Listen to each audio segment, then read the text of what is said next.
Hey, in this video you're going to learn about something called staking. But first, you probably want to watch our video on the proof of work consensus model, which is the method that Bitcoin uses to keep track of how much money everyone has. It's a bit difficult to understand, but once you get it, this proof of stake model, which is very similar, will be much easier to understand. So what is proof of stake? Well, here's a textbook answer first, and then I'll explain it so easy that a 5-year-old could understand. Proof of stake is a blockchain verification method that is much more energy efficient and less risky than the more common proof of work method. Only one miner is chosen at a time to validate the blockchain, but that miner must lock up some of their coins as collateral to be chosen. The miner is punished for creating any fraudulent transactions by losing their collateral, and rewarded for good transactions by the creation of new coins and possibly with the transaction fees that the senders paid. So if you understood that, you probably don't need to watch this video, but if you don't understand it, watch this video and you'll understand it by the end. It took me a while to fully understand what proof of stake is, and I'll try my best to put it into layman's terms for you guys. First, I'm going to tell you why proof of work sucks. In fact, we have proof of stake to fix the things that proof of work sucks at. So think of it like this. In proof of work, let's say you have runners lining up for a race. All 8 racers are racing to the finish line,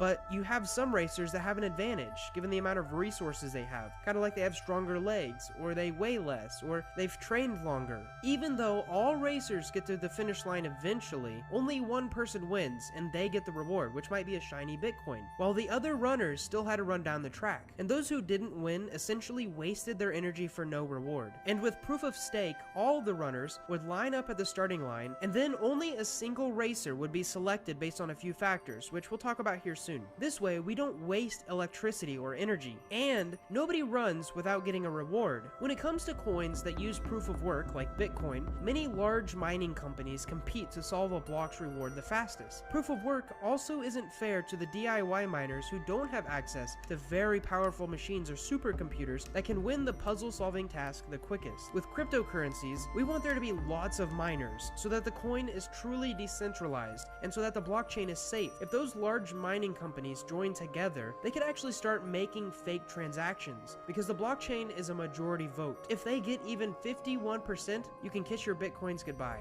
So this is a big problem, and proof of stake attempts to fix this by only selecting one validator, which is the word that proof of stake cryptocurrencies call miners. The validator, or the miner, then gets to solve the puzzle and earn the reward, while other validators double check them. It's a lot more fair this way. One key thing when it comes to proof of stake is that since only one validator is selected, it's very important that they solve it correctly, because otherwise they'll have to select someone else, wait for them to solve it correctly, and it just takes a lot of time. And in the crypto space, time is money. So to solve this problem, we make sure that those participators lock up some of their coins, and then other validators can actually double check their work. And if those validators were wrong, we penalize them and take some of the coins that they locked up. This process of locking up their coins as collateral is called staking. So in short, to participate in a proof of work coin, you have to own some of that coin. Then you lock it up so you can't use it, and you wait so that the network will pick you to mine. When you get picked, if you mine correctly, you get what's called a staking reward, usually some of the coin.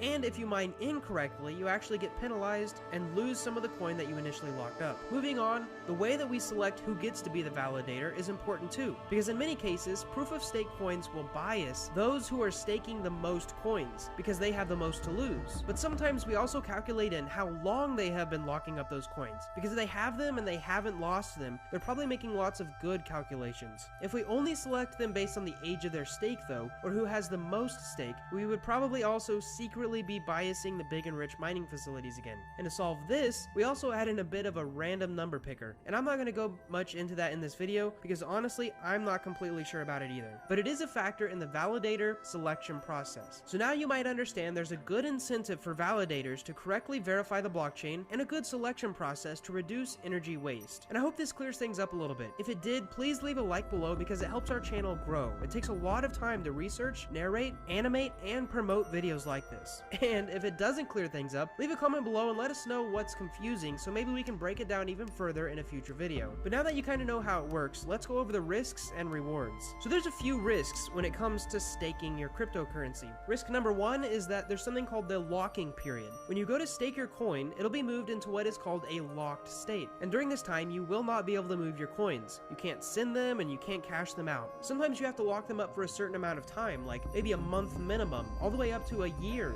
This is a risk. Risk number 2 is technical knowledge. In almost every case, it's not as easy as just downloading some software and then pushing a button. You usually have to know how to code, how to set up your computer to validate, and how to accept rewards into a wallet. And if there's an issue, you are responsible to fix it. Risk number 3 is validator commission. So if you don't want to, you don't have to set up the validation process yourself. You can give your coins to someone else who has the knowledge and equipment to do it. These platforms usually require a validator commission for the use of their computers, and this commission could cut into your profit, and they could run away with your deposit at any time. Risk 4 is the rewards duration. So depending on the network that you choose, it could take minutes, days, and sometimes even weeks to see the payout of your staking position. This is why it's crucial to see the network's reward payout time. Last, we have risk number 5, which is bad behavior. So proof of stake is built on validators, and if the validation turns out to be bad, you'll lose some of that stake. And there's a very, very small chance that you actually have a good validation, but the network says that you're wrong. Nobody really mentions this because the likelihood is very low, but it is still a risk. And lastly, I want to go over the reason that we would stake, because you do get staking rewards. Currently, I'm going to go over 4 of the most popular staking cryptocurrencies. The first one is Tezos, which rewards you around 6% of what you stake per year. And Coinbase does it for you. You don't have to set up any of that process, but they take around 1.5% of it, which lowers your yearly return to 4.6. Second, Cardano is another coin that does staking. They will give out around 4 to 5%. The Algo coin rewards you with around 8 to 10% a year. And lastly, Ethereum, which is actually switching to Ethereum 2.0, could be up to 15%, but more reliably probably around 4 to 7%. But this won't happen for at least another year. So proof of stake has quite a few benefits over proof of work, but it has downsides too. Like, it can invalidate DIY GPU miners who want to participate without owning a whole bunch of the coin. But maybe I'll go over more of long-term downsides of proof of stake in another video. I hope this video helped you understand what proof of stake is, and if you liked it, be sure to subscribe because we're planning to release many similar helpful videos soon. We'll see you in the next video.